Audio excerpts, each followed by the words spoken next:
All right, let's do some stuff I like to end the week.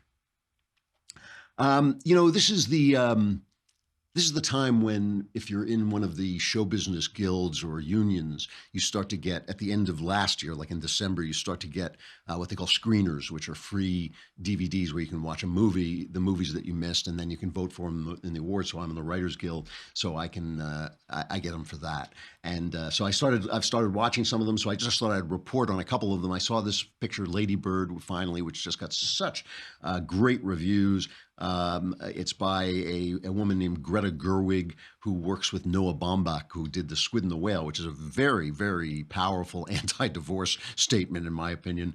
Very strangely conservative film.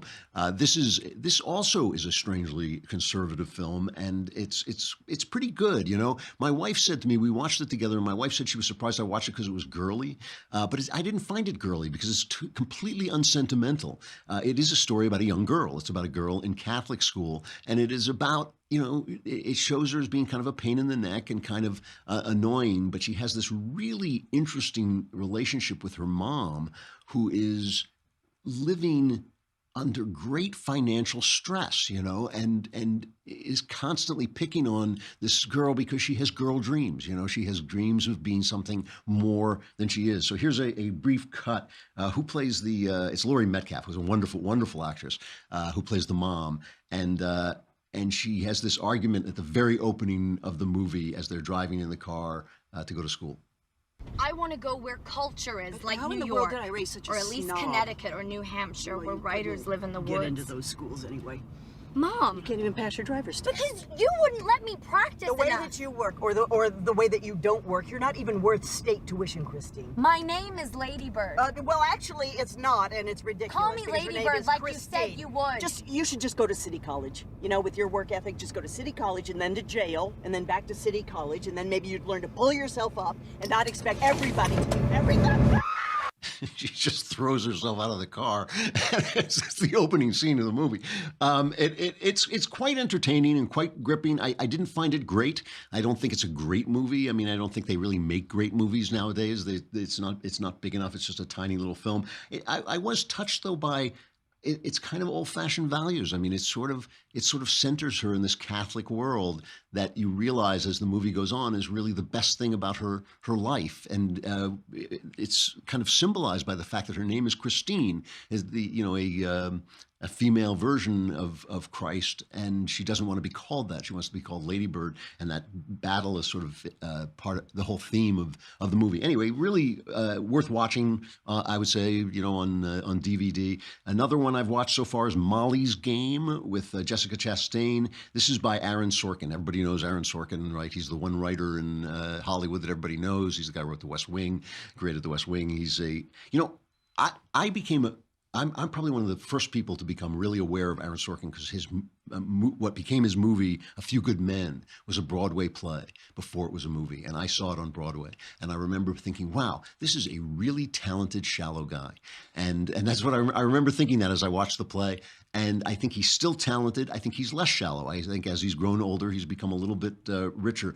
The problem with this movie, it's really well written, and Aaron Sorkin does a really good job with it. And Jessica Chastain is a good actress, and Idris Elba is in it, who is one of the best actors around. I love watching him.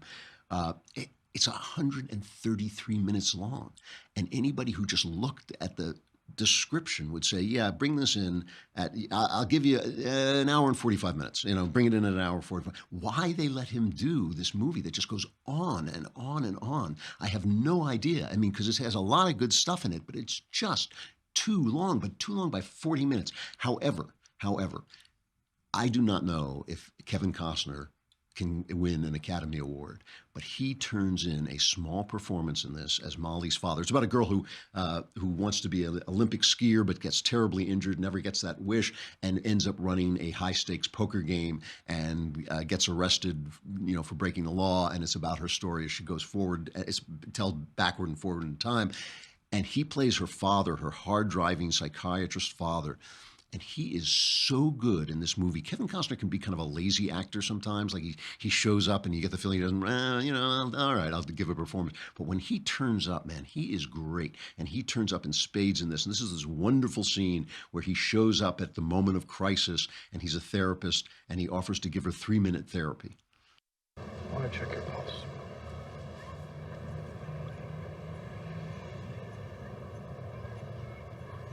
Have you found a pulse? Yeah, just admiring my watch. I can see you're getting warmed up, but I really don't have the emotional bandwidth to defend my, as usual, irresponsible behavior. I know, I got your email. I get that I'm not welcome in your life right now as your father, though you should know I can give it if I'm welcome or not. But I'm not here in my capacity as your father. I'm indifferent to whether your father lives or dies. I'm a very expensive therapist, and I'm here to give you one free session. You think what I need right now is a therapist? Yeah. And he gives her a 3-minute therapy session and he says, it's wonderful how quick this goes when you're not charging by the hour.